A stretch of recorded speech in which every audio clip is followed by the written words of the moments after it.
in his 7th season from Slovenia, number 77,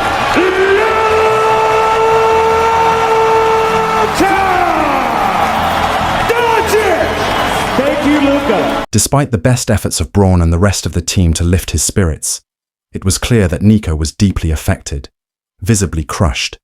Their attempts to cheer him up were heartfelt, filled with camaraderie and support, but his demeanor remained subdued and introspective. However, the moment he stepped onto the court, everything changed. The weight that had burdened him seemed to vanish as if it had never existed, replaced by an intense, almost cold focus. His body language shifted dramatically. He now moved with confidence and purpose. Gone was the player who had appeared downcast just moments before. Instead, he looked like a man on a mission. What followed was a ruthless display of skill. Niko channeled his emotional energy into every move, every play, turning it into fuel for his performance. In a stunning show of dominance, he began dismantling his former teammates with ruthless precision. It became clear that his emotions hadn't weakened him. They had sharpened him. His gameplay was calculated, deliberate, and merciless, as though he had something to prove, not just to them, but to himself. It wasn't personal, but it was absolutely intentional. The audience watched in awe as he elevated the pace of the game, dictating the rhythm and asserting control. Each point he scored seemed like a statement, not of bitterness, but of growth, strength, and determination. Then something unexpected happened. As he continued his streak, the crowd erupted into a deafening chant. "Fire Niko! Fire Niko!" It started as a murmur, just a few fans raising their voices, but it quickly built in intensity until the entire arena vibrated with the energy of the chant. It was raw, primal, and seemed to resonate not just with his athleticism or stats, but with the emotional depth behind each move, the pain, the redemption, the unspoken story unfolding in real time. The crowd recognized it all. The chant wasn't just admiration, it was a rallying cry for a player reclaiming his power in the most public, high-stakes way possible. Fire. Niko became a battle cry, a powerful show of support for a player who had turned heartache into dominance. The sudden outburst shook the arena, and even Niko's former teammates seemed affected. You could see it in their eyes. Surprise, respect, and perhaps even regret. Some had underestimated him. Others had taken his silence for defeat. But now, all of them had to face the reality that Niko wasn't just back. He was evolving before their eyes. The fire inside him, once dimmed by personal turmoil, had reignited into something fierce and unstoppable. Niko didn't immediately smile or acknowledge the crowd. He stayed locked in, focused, and determined. But there was a different kind of confidence in his movements now, an ease that suggested he was no longer just fighting against something. He was playing for something. Each time the chant grew louder, he seemed to push even harder. The game was no longer just a competition. It had become a spectacle, a moment of transformation. The synergy between Niko and the crowd created a unique rhythm, and even those unfamiliar with his story could sense that this was something special.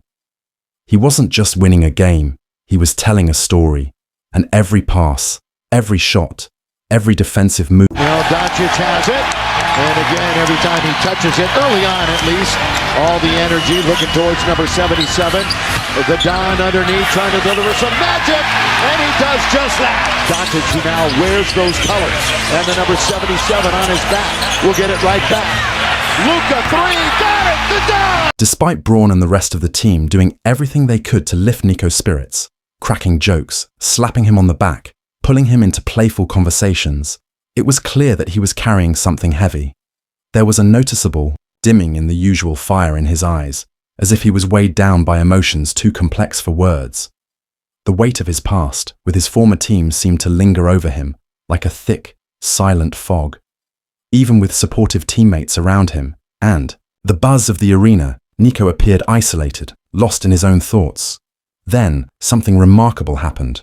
The moment Niko stepped onto the court, the heaviness in his expression seemed to vanish completely, as though a switch had been flipped. He wasn't sluggish or distracted. He was locked in, sharp and focused. Every ounce of pain or regret had been transformed into fuel. With precision and relentless energy, he began to dismantle his former teammates. His movements were decisive, his reads perfect, and each drive to the basket felt personal. This wasn't about points or wins. It was about reclaiming something. The stadium quickly sensed the change in energy. At first, there were murmurs, fans exchanging glances, reacting to his blistering pace and unrelenting attack. Then, almost out of nowhere, the crowd ignited into a spontaneous, thunderous chant. "Fire Niko, fire Niko!" It was electric and raw, a chant that surged through the stands like a wave of adrenaline, growing louder with every echo. What started as a few passionate fans quickly became a chorus that filled the arena. The chant wasn't just celebratory, it was reverent. It recognized not only Niko's performance, but also his journey. It was as though the crowd, knowingly or not, understood the catharsis unfolding on the court. Niko, who had entered the game with visible emotional weight, was rewriting his narrative in real time, play by play, and the crowd was with him. They weren't just spectators. They were participants in the moment, cheering not only for his skills, but for his transformation. The chant, "Fire Niko," became a metaphor for his intensity, his comeback, and the emotion that fueled every pass, every rebound, every shot. Even as the chant swelled around him, Niko didn't acknowledge it directly. He remained stoic, immersed in the game, channeling every ounce of energy into his craft. There was something almost surgical in the way he broke down defenses, set up plays, and attacked the rim. Yet despite his apparent detachment, there was no denying that he heard the crowd. Somewhere deep inside, those chants were fueling him. His face may have remained impassive, but his play spoke volumes. There was a newfound ferocity in his eyes, and a rhythm to his game that could only come when emotion and skill align perfectly. The chant didn't die down. It only grew stronger, a soundtrack to Niko's dominance. As the minutes passed and Niko continued delivering more points, more clutch moments, more silencing of his doubters, the crowd's energy intensified. But Niko, despite the hero's welcome, wasn't basking in it. During breaks in play, while his teammates hydrated or acknowledged the crowd, Niko often withdrew. He didn't sit on the bench for long. Instead, he'd drift toward the tunnel, partially hidden in shadow. It wasn't a dramatic exit, just a quiet retreat, as if he needed space to breathe and recalibrate. There, near the tunnel, he found solitude, even as the crowd's chant continued. Perhaps it was a way to stay centered, reminding himself that while the performance was public, the journey, his pain, his healing, was still deeply personal. He wasn't running from the crowd. He was choosing when and how to face it. Each time he returned to the court, it was with renewed intensity. His time near the tunnel wasn't an escape, it was a reset. And with every return, his play became even more inspired, as though the space had allowed him to tap into something deeper. The game stopped being about scores and statistics. It became about one man facing the remnants of his past and transforming them into something undeniable, something unshakable. His former teammates couldn't stop him, not because they lacked skill or desire, but because Niko had elevated to a different level, mentally and emotionally. He had tapped into something beyond the game itself. As the final buzzer rang, there was no wild celebration from Niko. He didn't leap into the air or beat his chest. Instead, he stood still at center court.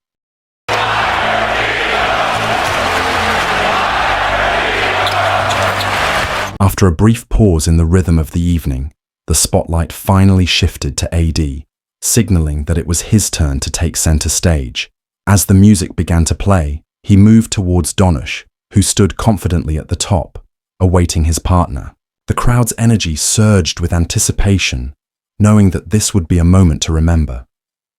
Donuch, poised and ready, extended a hand toward AD, a gesture that marked the beginning of their dance. Their eyes met, exchanging a silent understanding. Before they took their first synchronized step together, AD's movements were fluid and graceful, a reflection of his confidence and experience. But there was an undeniable spark in the air as he and Donuch perfectly matched each other's rhythm. Every step seemed to flow seamlessly, as if they had been rehearsing this moment for years. The way their bodies aligned was almost hypnotic, capturing the attention of everyone in the room. The intensity of their performance was palpable, and the audience watched in awe as the two danced with such precision and connection. Above them, the spotlight bathed them in a soft glow, accentuating the elegance of their movements. The music swelled, building to a crescendo as they continued, each step taken with grace and purpose. The bond between them was unmistakable, something more than just choreography. It was a moment of pure chemistry, where time seemed to slow and the world around them faded away. As the music began to wind down, their movements slowed, and the crowd's energy built towards a thrilling climax. AD and Donuch shared a knowing smile, silently acknowledging the unspoken bond they had forged in those fleeting moments. The dance concluded with a final flawless step, and the crowd erupted into applause. It was a performance that would be remembered. A perfect blend of artistry, skill, and connection that had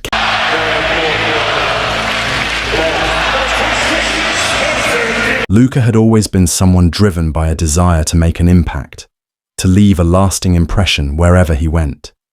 He didn't blend into the background or follow the crowd. Instead, he sought to stand out, to do something bold and unforgettable. Today, however, he felt the weight of his ambition more than ever. The right moment, the one he had been waiting for, had finally arrived. The crowd around him buzzed with energy, the air thick with excitement as the event reached its peak. Luka knew this was his time, a chance to step into the spotlight and announce to the world that he was here to be noticed, here to be remembered. As the music pulsed through the space and people danced freely around him, Luka stood still for a moment. Surveying the scene, everything seemed larger than life, and his heart raced with anticipation for what was to come. It wasn't just about showing off. For Luka, it was about proving something, not only to others, but to himself as well. He had always been the underdog, the one others underestimated.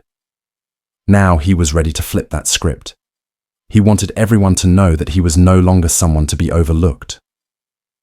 With a deep breath, Luka made his way toward the center of the crowd, his gaze fixed forward. As soon as he stepped into the spotlight, the room seemed to fall silent, as though the air itself had shifted. The attention was all on him. Luka felt the weight of the eyes upon him, but instead of faltering, he drew strength from it. He was ready. He had worked too hard for this moment to back down now. Every step he took was measured and purposeful, as if walking into the eye of a storm with calm resolve. His movements were deliberate and confident. The rhythm of the music surged through him, guiding him as he made his presence known in a way that was impossible to ignore. He wasn't simply dancing, he was performing, pouring every ounce of his energy and passion into each step, each gesture. It was as though he was telling a story through his body, a story of ambition, determination, and the fierce desire to carve out his place in the world. Luka has scored or assisted on 11 of the 18.